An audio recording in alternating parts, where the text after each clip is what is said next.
Hello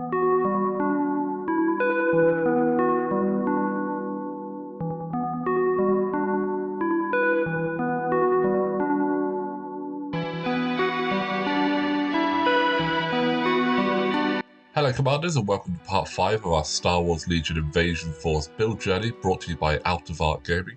As always, my name is Phil. So far we've built all the units of the Separatist Invasion Force, fully painted 2 units of B1 battle droids, have 2 units to finish basing and the weapons on the Magna Guard. Not bad for 13 hours of work. We're aiming to have all of the B1 battle droids done in this video, finish off those Magna Guards and see how close we can get to completing the droidekas. Then it's on to Grievous and the AAT.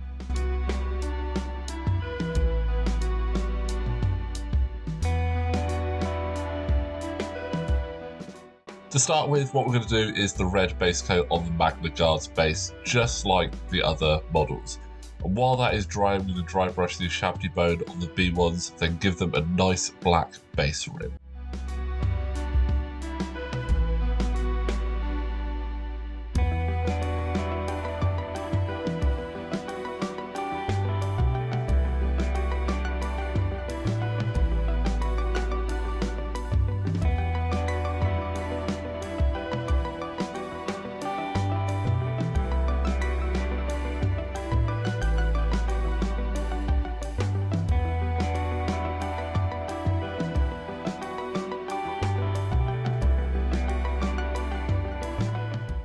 Now we'll pop those aside to dry and we're going to work on the weapons of the Magna Guard.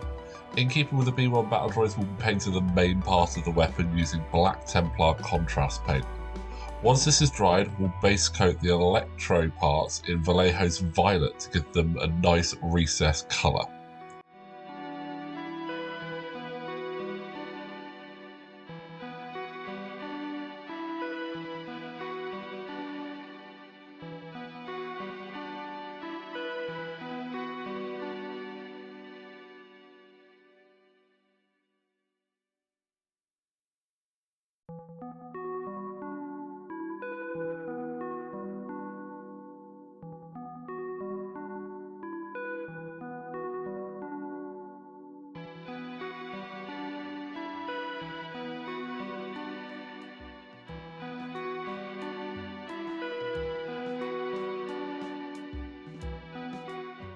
Now this is where doing quite a lot of models at the same time can be quite advantageous, as while the violet is drying on the Magna Guards, we're going to finish off those B1 battle droids and add the grass tufts to the base.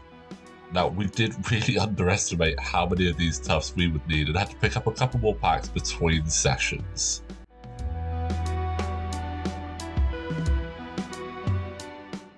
And finally, that is all 4 units of B1 battle droids done. That is a huge amount of this challenge.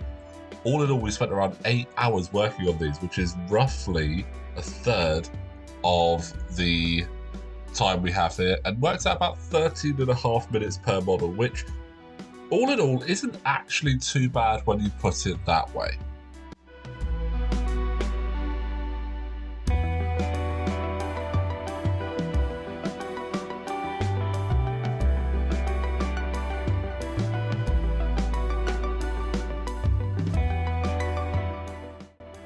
Now, it's time to finish off the weapons of the Magna Guard. For this, we're going to do a little dry brush with white over the electro sections of the weapon. Again, be careful with the electro whip as it is quite flexible part, but you don't want to accidentally damage it, so make sure you do support that.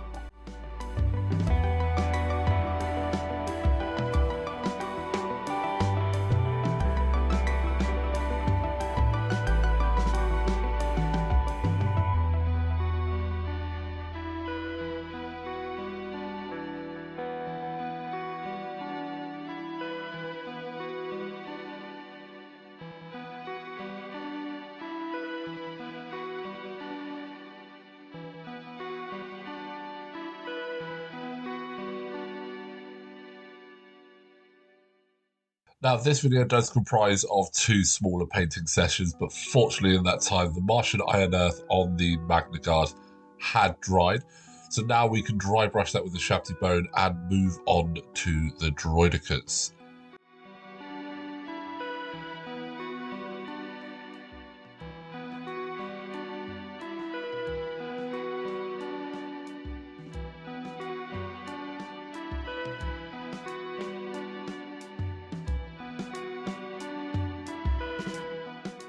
Now a quick whip around those bases with the Abaddon Black, then pop them to the side to dry while we start working on the Droidicas. That's nearly 5 units done at this point. Now for the Droidicas, we're going to use our first metallic paint for the entire process. Now quick tip, make sure you do have a separate water pot to hand for the metallic paint, as it will fleck off in the water and can contaminate your other paints. Now we used natural steel from Vallejo and painted all of the legs, gun arms and internal workings of each Droidica. Again, we're aiming to be careful not to hit the shell sections.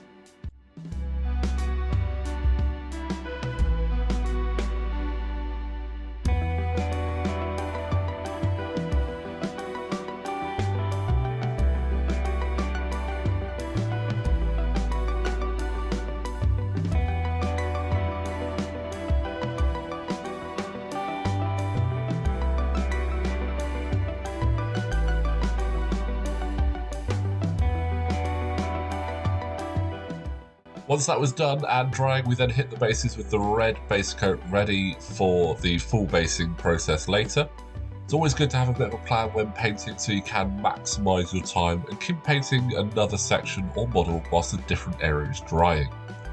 Gonna add those grass tufts to the Magna Guard, and that is 5 completed units, 94% of the way through and making good progress. 24 hours is seeming very achievable now.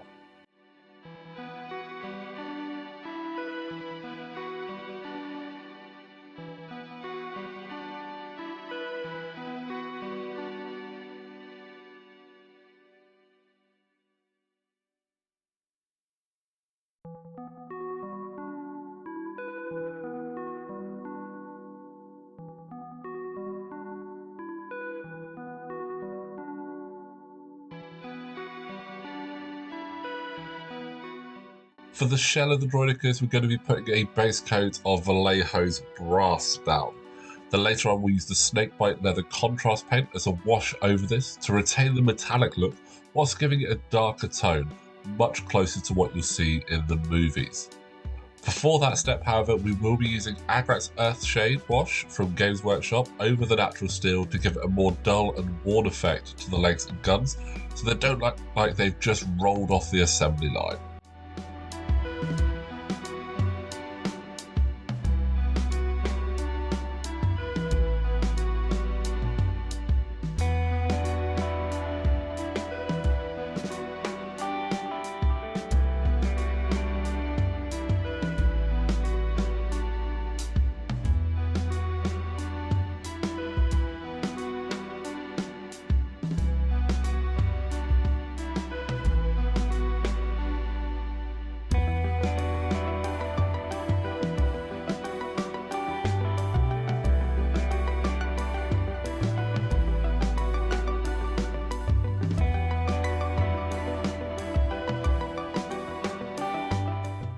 As I mentioned earlier, we're now adding the snakebite leather contrast paint over the brass. Again, we're going to try and follow the natural lines of the model, looking to avoid any pooling in the recesses to give a smooth coverage.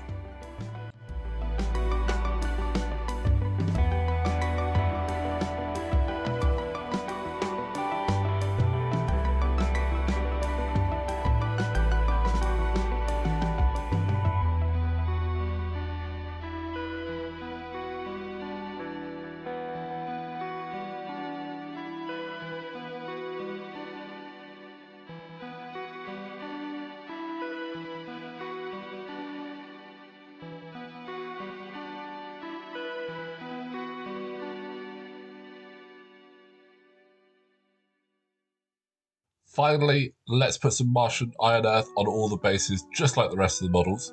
Like the AAT, we are doing the individual quarters and leaving a small line for the arc indicators. This will show really well once it is dried and the Ashabdi bone has been added.